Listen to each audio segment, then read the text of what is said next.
and shit, where the schoolhouse at. So we could assume that even after they all that was over with, because they said this the industrial age, this after shooting the buffalo, they still ain't got no public school out there in England or wherever the hell it was, or even out here. When did public school get started then? Because they was putting these The kids only to danger work they faced, the giant spinning mules that spun cotton into thread, at were any quickly turned age, off to allow 4 the child years to old and scavenge the shit, scraps underneath. snatching them up out the orphanage, talking about we'll put them to work. The machine operators were paid by how much they produced, and as So, such, any when did lost the public time schools would prove get, too costly, so they continued their work, forcing the children to crawl under the deadly spinning machines. To avoid having the life crushed out of them, the children had to lay low, desperately hugging the floor, as they carefully crawled underneath the enormous machines. As the mule moved forward, they had to quickly gather all the cotton scraps they could find, as carefully as they could, so as not to become entangled in the machine's moving parts. Despite taking such great care, accidents still happened. Hands and even heads would be frequently crushed under the machine's moving parts, and there were even reports of decapitations. Body parts were prone to being torn off, and perhaps the most feared injury was scalping. If the child's hair strayed too close to the machinery, it could be sucked in and become entangled, viciously tearing the scalp from the head. With such dangers looming overhead, the scavengers also suffered psychological breakdowns. Many were reported by observers to be in a constant state of grief and terror due to the constant noise in the factories and the ever-present danger of painful injury and death. Number 3. Coal miners. During Victorian times, steam became the prime source of energy, powering trains, factories, and even ships. Burning coal was the best way to boil water and thus produce steam, causing an enormous increase in demand for the precious black chunks. Massive coal mines opened all over the world, and children became the ideal employees for these new underground money-making enterprises. Their bodies were smaller, enabling them to fit in the tight confines of the mine shafts, and they could be paid much less than their adult colleagues. In fact, the use of children in coal mining became so widespread that in 1851 it was estimated that children made up 30% of the coal mining workforce in Britain alone. Yes, that means that it definitely wasn't going to school. So it was, and they definitely wasn't going to juvenile. They was going to work.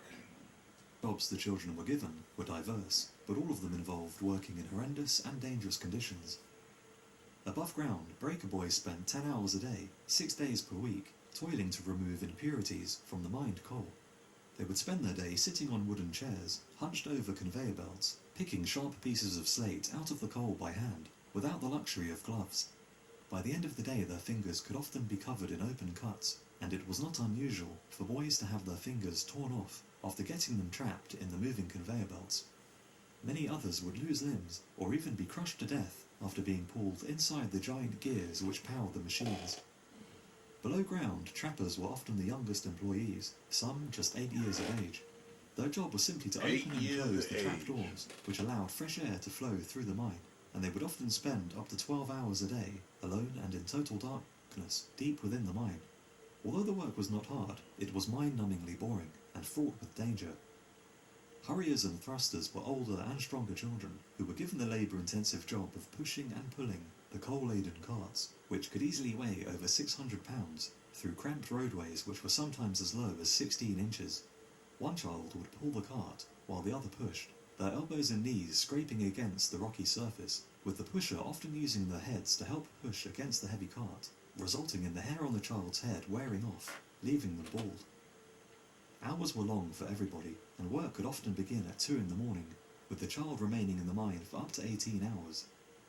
Such long hours in the dark could easily damage a growing child's eyesight, and the lack of ventilation in the mine caused numerous cases of respiratory disease and cancer, with many of the workers dying before the age of 25.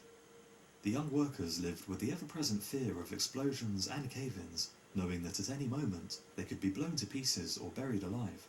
And should they survive any of the horrific injuries that could befall them while at work, no compensation for their suffering would be forthcoming, and a future of poverty, starvation, and death would likely be their fate. Number 2. Chimney sweeps. With the population of cities exploding during industrialization, the number of houses with chimneys shot up, and so did the demand for chimney sweeps. Whereas before wood was the fuel of choice for home heating, Now the use of coal was on the rise. This resulted in layers of soot building up inside the flute, which would need to be frequently cleaned to stop it becoming blocked, and in many cases even catching fire, burning the house down. These new coal chimneys were far more narrow than chimneys of old, and often bent and twisted at sharp angles instead of rising straight up. It was common for them to be as narrow as 9 inches across, a space that was far too tight for an adult male to enter.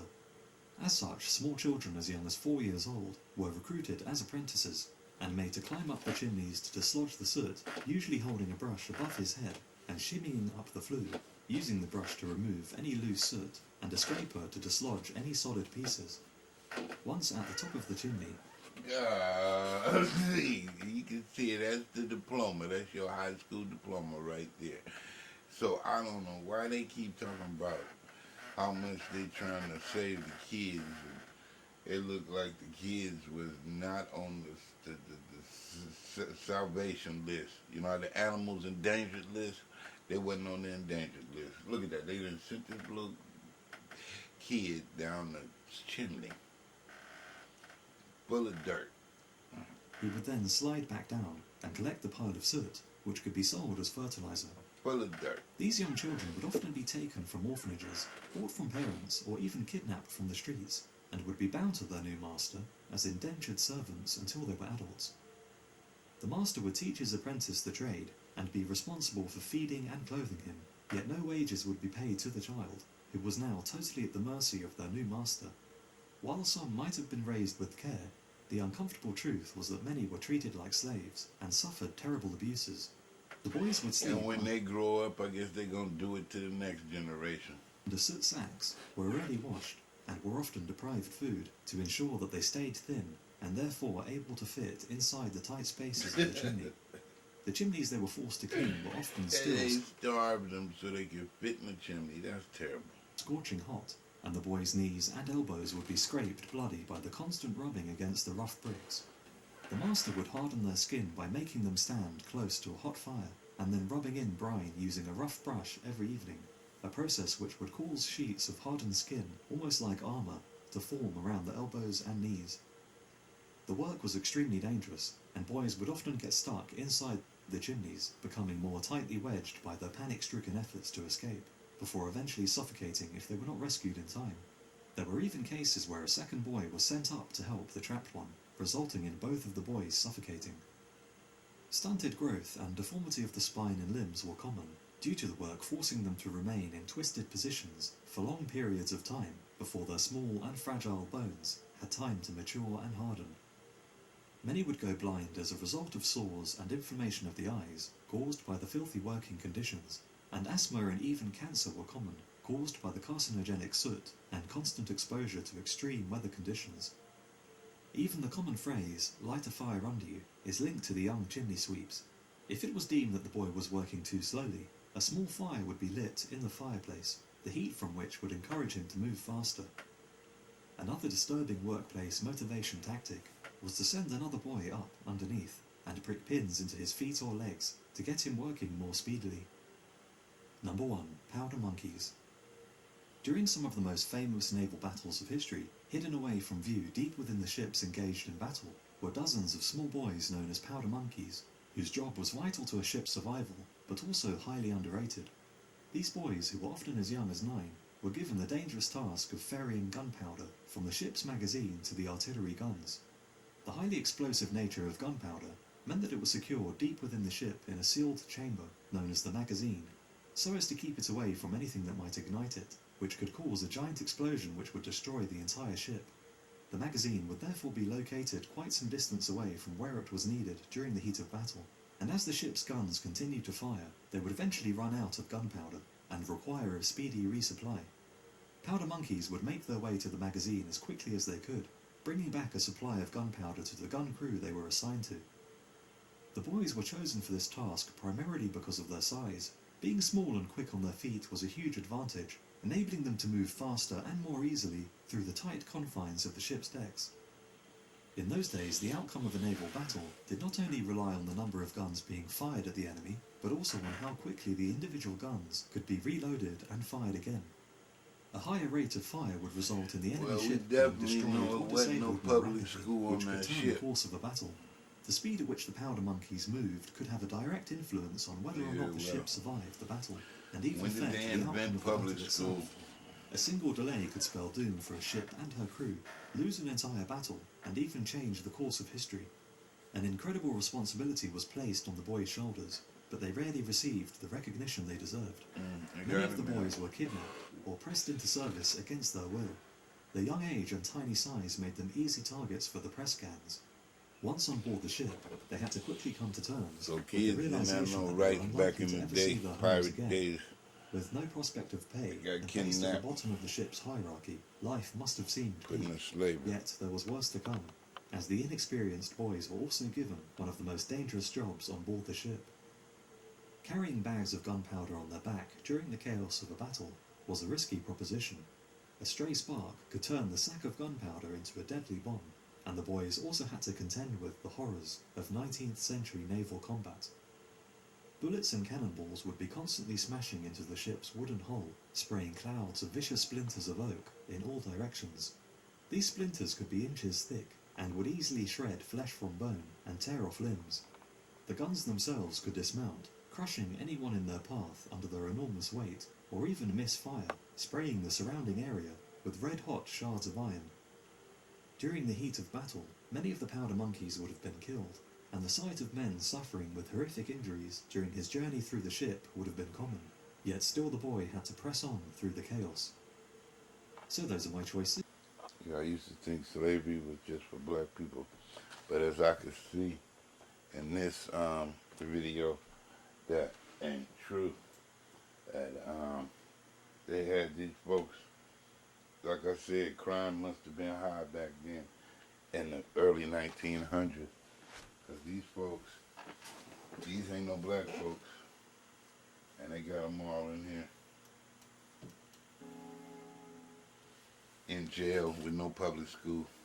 The Victorian era was the time of invention and industrialization. But alongside the progress that was made were the forgotten souls who lived their lives in filth, poverty, and with little to no public services to help them out. With extreme disparity of wealth, many impoverished people ended up in jail, having made ends meet by gambling, stealing, or other crimes. Prisons and jails at the time were quite underserved, with some facilities offering little in the way of protection from the Gambling, elements. stealing, Considering all this, you might assume that the prostitution. food prisoners were served back then was awful, but that wasn't always the case. There wasn't no jobs back then. Look A like modern to study me. of So prison when did they records in invent Victorian England jobs? examined the weights of prisoners, It was both always the male and female, penitentiaries. upon starting their sentences, when they were moved to other facilities, and when they were released. Over the course of their sentences, most prisoners maintained their body weight, but 7% of men and 13% of women actually gained weight in the slammer. This weight gain is pretty incredible when you consider that the food was rumored to be lacking, to say the very least. Not only that, I mean, ain't that considered stealing? Because, I mean, they wasn't giving you no food back then. And if you go steal some food, they're going to put you in this place, and now they're going to feed you. I mean, you still stealing, right? Because they don't want to give you nothing in the first place. prisoners of this time period would have also been given a great deal of manual labor to do as penance, even See? if the labor served no real function. You see that? This means that prisoners moving cannonballs across the room all I day, thought so. an example of the useless labor, or pumping water or doing laundry, the more useful kind of work, They ain't feeding you were for still nothing. gaining weight despite the intense labor that they were being put through each day. The longer one's sentence, the better the food was, and there was more of it too. For short sentences, say a month or two, the inmates got worse food because they weren't going to be there that long, and it was considered a waste. But for those serving longer terms, the food was more nutritious. Bread, potatoes, fish, and milk were all staples of prison food in England at that time. But there was another food that prisoners hated: stirabout. It sounds like a lumpier version of gruel, and it's made from cornmeal, oatmeal, water, and sometimes just a pinch of salt. How much and what kinds of foods to serve prisoners was a topic of hot debate in the 19th century. On the one hand, it was seen as cruel to starve the prisoners, and there was a charge of maintaining the welfare of the inmates. On the other hand, it was thought that serving too good of food would be an incentive for criminals to commit more crimes. So is that Compromise a in many locales was a diet that was nutritious, but Skinny as bland fuck. and unchanging. Thus, an inmate might look forward to bread, cheese, gruel, suet, and potatoes every week, with little to vary the experience from day to day. Up until the end of the 19th century, lobsters were fed to prisoners as they were seen as a poor people's food. The great numbers of lobsters being caught in New England at the time contributed to the opinion that they were like the mice of the sea. They also viewed lobsters as bottom feeders, which didn't help the lobster's reputation. Contrary to how we do things today, where lobster is one of the more expensive dishes that you can order at a restaurant, lobster was served to prisoners, enslaved people, and indentured servants in the U.S. throughout the 18th and early 19th centuries. It wasn't until canned lobster was created that the sea creatures began to be eaten by regular folks. But even as late as the end of the 1800s, it was still seen by many as a poverty food that only the desperate would consume. At the time, it was common to cook lobster once dead, unlike the way lobsters are cooked today, which is boiled alive. The difference in preparation could explain the change in attitude. Lobsters have unique enzymes in their stomachs, and this means that when they die, their flesh rots very quickly and can make people sick if they eat it. Thus, if you were eating lobster in the old days, it would have had to be either extremely fresh or canned in order to be a safe food. A record of prison meals from the 1870s in Philadelphia shows that the inmates were given stews with meat and vegetables for many of their meals, with a generous supply of unbuttered bread, tea, coffee, cocoa, and sugar available to them.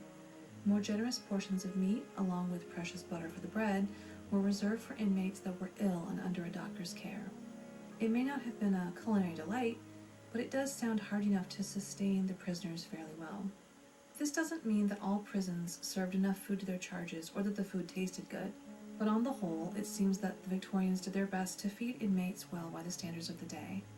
The same could not be said of orphanages and workhouses, where the food was kept to a minimum and failed to offer even the basic nutrition needed to sustain the people living there. Well, what the hell? They couldn't run away? Wasn't no escape back then, huh? Everywhere you go, you're under arrest. That's just as bad as being black then. It didn't matter if you was white or black in England. You didn't have no job. You was a runaway slave.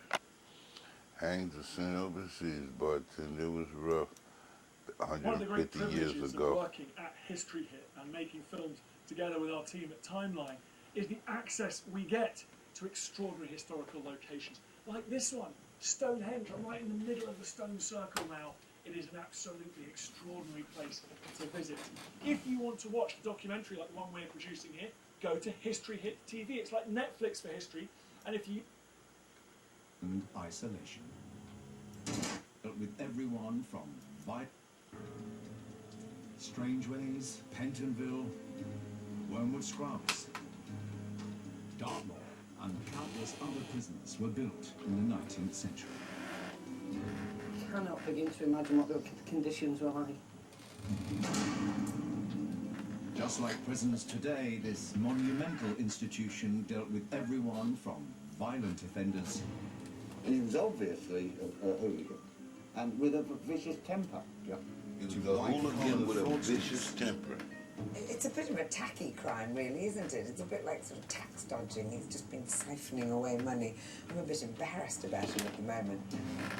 And petty thieves, drunks, and vagrants. The Victorians revolutionised the penal system with discipline, hard labour, and isolation. So that's what they wore. That's what they wore. Well, yes, you can't see anything to the left. You can just see straight forward. But alongside this new regime were older punishments, like public hangings. To know that a member of my family was sentenced to hanging, age 14. Yeah, they considered you an immigrant and sent you to America, as if America was the garbage can or something. If you committed a crime over in England, they sent you to America. Well, it's grim. Now reporter Daisy McAndrew, comedian Johnny Vegas, and actress Michelle Collins learn just how rough this justice could be. He's basically trying to make a living. It's just so unfair. It's so unjust. And broadcaster Mariella Frostrup and entertainer Len Goodman discover how their family members coped on the inside. I'm going to be interested to see how tough and how hard life in prison 150 years ago really was.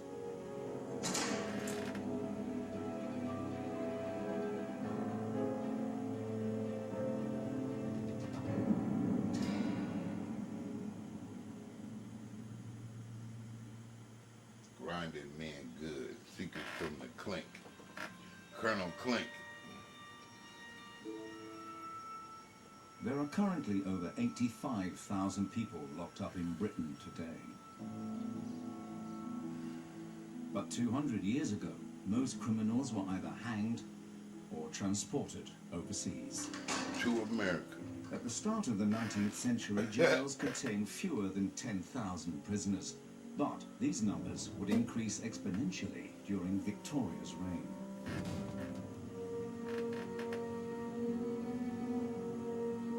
A new culture of incarceration was emerging. More and more criminals were being given custodial sentences.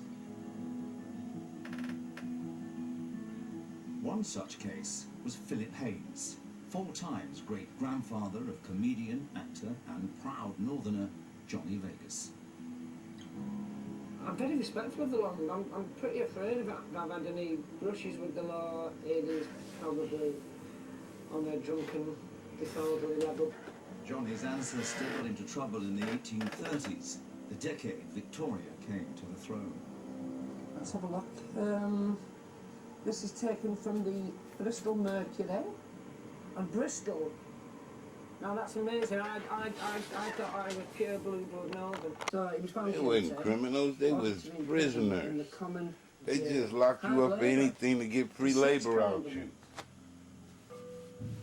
It was a prison culture. So he did hard labour. That's what they said. Queen Victoria made them all like In the early 19th permanent century, it was inmates. believed criminals had to be shown the value of working for a living. Yeah, working for a living. Prisoners could earn money for old rope, But you can't by get a picking job oak on the or outside. pulling apart tarred rope.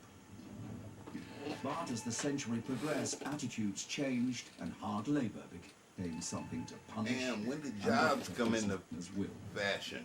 Generally, it was. 'Cause it seemed like they had a activities job that for you served no already. real purpose. One of the things they'd be faced with was a device called the crank. As the name suggests, it was simply a handle that they turned, basically a sort of paddle that moved through a drum that was contained gravel. They had to meet a certain number of cranks per day to receive their rations or food. The crank could be tightened and made harder to turn by the prison warders, which resulted in 500 their times a day. screws.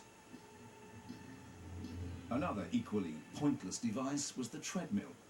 Although occasionally this was used to grind flour, most often it was walked just for punishment and was loathed by the prisoners. Quite soul destroying that. When, you know what I mean? That sort of Very much that How the pointless hell is labour. that It prison? really was hard. And that was, yeah, and that's 6 months That shit for was like driving you basically crazy. a week's wage.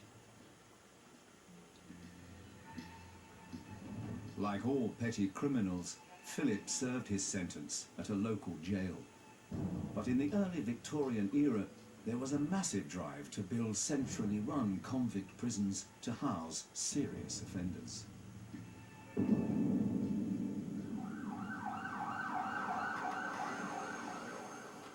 Although violent crime wasn't as common as people thought, the Victorian press over-reported and sensationalised violence, just like today's media. In the 1850s and early 1860s, there were panics about muggings, even though the actual numbers were tiny. The newspapers loved to report a scandalous case of assault, which is why Len Goodman's family made headlines in 1862. This one is called I'm Getting Money, Man. I'm getting money, man. I'm getting money, man.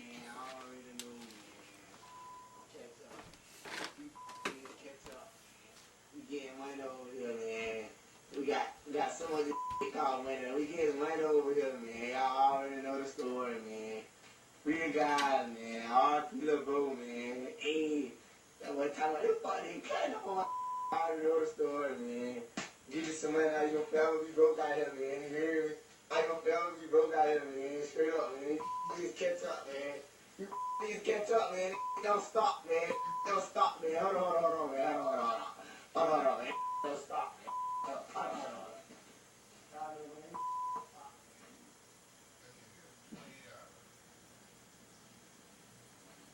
Man, don't stop, man. We got dinner, man. Don't stop, man. Don't stop, man. It's the first of the month. Man, it's the first of the month, and that nigga still counting. Man, it's the first of the month, and this brother still counting the same $200, man. Same $200. We got the SWAT team out there taking this brother to jail for counting $200 on Facebook. Bust all his window out. Who gonna pay for all that? Was it really worth it? Look at that. They tore his whole house. I mean, goddamn, who could think that $200 ain't gonna cover that, is it? They done tore up your whole house because you on Facebook flashing $200. So all it could have been $200. And who did he take that from? Because they show after him. And why did he go on Facebook and let them know where he at?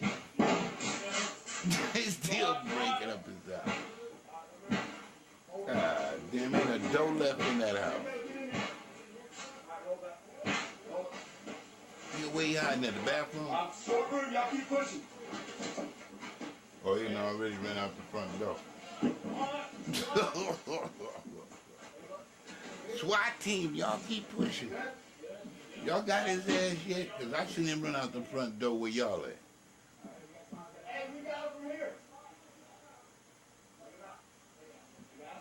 You got him? Because I know he couldn't have went nowhere. He was just the same place y'all at. My God, nigga, we getting money over here. We getting money over here. Well, who gonna pay for the house? I hope that ain't his mama's house. Because I know, well, as much money as he ain't got but $200. That ain't even rent. Damn. And tore up the people's house. It's a damn shame. And he was getting money, y'all. He was getting money, y'all. That's what happens when you getting money at somebody else's house. Don't do it. Don't do it, bartender. That's what happened when you got $200.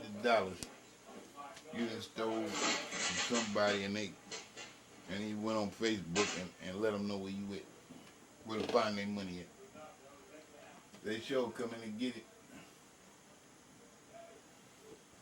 They coming to get their money back. Look at him. Is that nigga still on Facebook? Yeah, there he is. And tore all this shit up. In times.